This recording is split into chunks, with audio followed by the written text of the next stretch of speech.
Okay, I had a script written for this, but I guess we're not using that because we just aren't. Yay!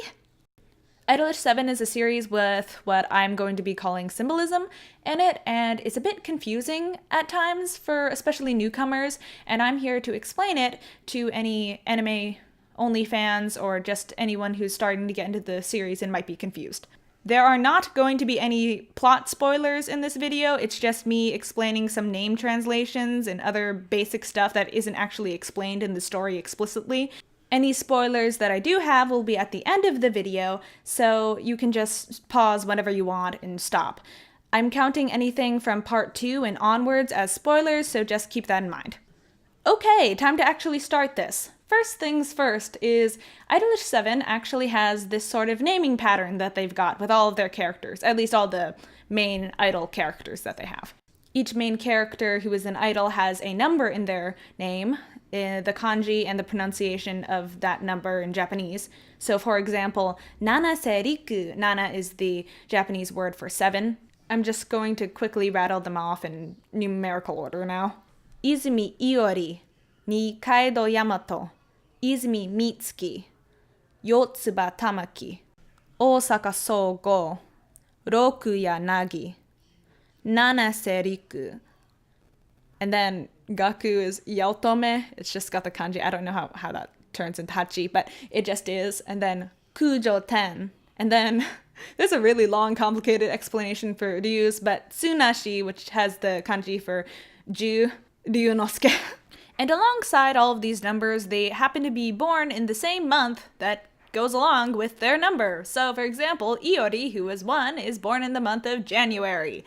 The only exception to this is 10, and it's kind of spoilerish to the story, but let's just say that his birthday is 9, that goes along with 9. So the date is 9, the month is something different. And then continuing with the characters, each character has their own special color, because all anime characters have that, it seems nowadays, because main character syndrome. And lastly, we have the music symbols that they all happen to come with. From IDOLiSH7, we have Iori, who is a double flat, Yamato, who is a sharp, Mitsuki is a flat, Tamaki is mezzo piano, Sogo is mezzo forte, Nagi is a natural, and Riku is a double sharp. And then trigger happens to all be clefs. Gaku is the treble clef, Ten is the alto clef, and Ryunosuke is the bass clef. This also kind of explains their subunits, so mezzo is made up of mezzo, ain't that original?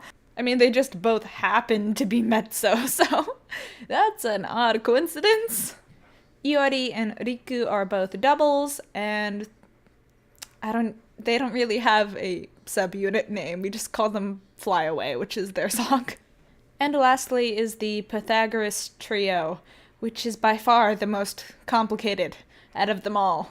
First off, they've got a really weird song, which is just them arguing half of the time, and then the other half is them rattling off math facts and famous people from a long time ago. But their name does kind of make sense. I'll try to explain this as easily as I possibly can. My uncle actually figured this one out for me, so math time. But the theorem that they happen to be named after is used with scalene right triangles, and those are triangles that happen to have different side lengths and different angles, like all 3 of them are different. So out of Mitsuki, Yamato, and Nagi, Mitsuki is the flat, Nagi is the natural, and Yamato is the sharp, and in the scalene right triangle there is an acute right and obtuse angle. I'm not sure which one of them is representing which, but that's basically what my uncle got out of it, and I'm pretty sure that's the explanation. Either way, math. So that's basically all that there is to it that is not spoiler related, and yeah, it's actually very helpful. Why would I need to know this, you might ask? But if you want to get a little bit more invested in the fandom, it's helpful to know some of these things. For example, the numbers and the colors. For color-coded lyrics and translations and things like that, the lyrics tend to be grouped with the numbers of the character. So for example, this line is sung by Iori and Riku. They might have 1 and 7 written in parentheses in front of the line. So continuing on that, each character is having a solo song released on their birthday. So if you know what month they happen to be born in, or their number order in general, you get to know sort of when something is happening. And you can just, tune in if you want to and find the CD or something like that. Also, if you go on Twitter and you follow a lot of art accounts and you happen to ship anyone in IDOLiSH7, they have ship days in IDOLiSH7's that correspond with their month and day. So, for example, Nagimitsu Day is the 3rd of June, so 6 and 3. And most importantly, you get to sound smart when explaining this to someone else, or at least you'll feel smart, I guess. I hope you do anyways. I kind of feel smart, but at this point in time, a lot of people already know about most of this stuff. So that's kind of the end of this video, at least the part 1 part of this video. And it's not as long as I thought it was going to be, thank goodness, because I was worried it was going to get really long, and now I'm just kind of dragging it out, so I'm going to stop talking. And if you don't want to hear any more spoilers past part 1, then you can stop now. Bye-bye. For now.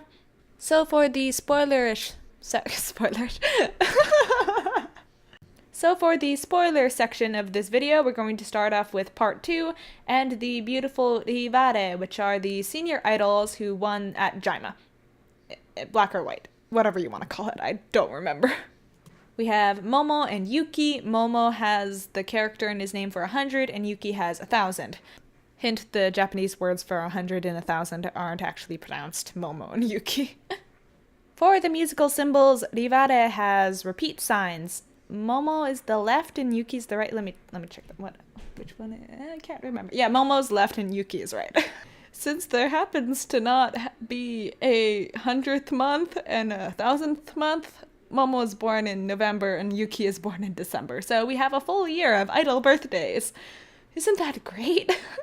And they're also going to be featured for the 12-month solo thing that's going on this year. So yay!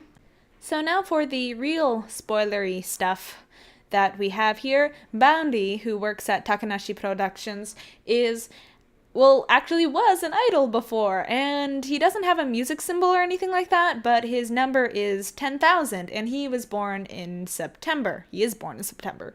And 10, who is actually the twin brother of Riku, his number is 9, but he's not born in September because he's born in the same day as Riku, which is the 9th of July.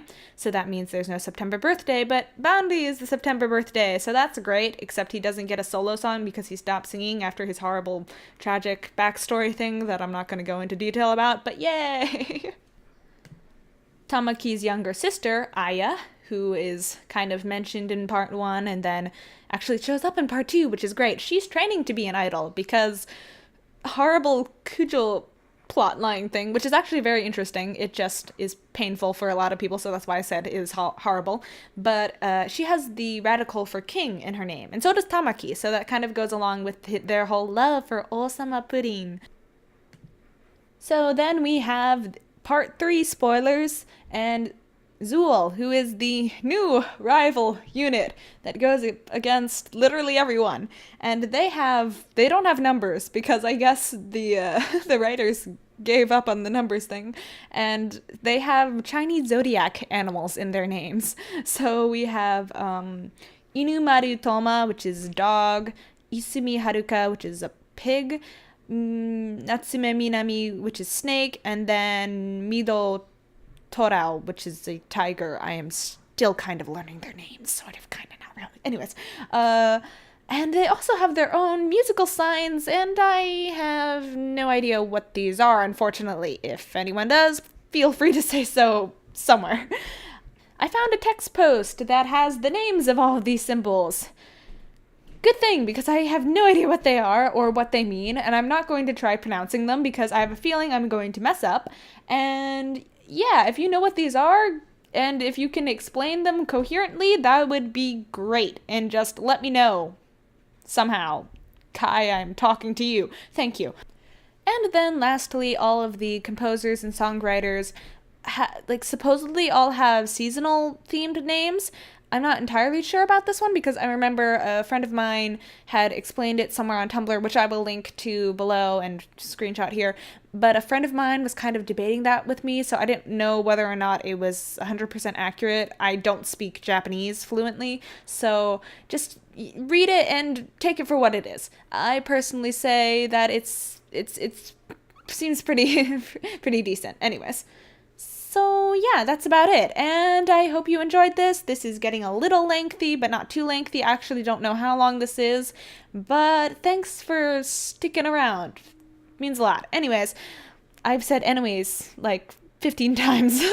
Okay, not 15. That's a random number. I just came up with that on the fly. I'm just gonna end the video. Thanks and bye bye.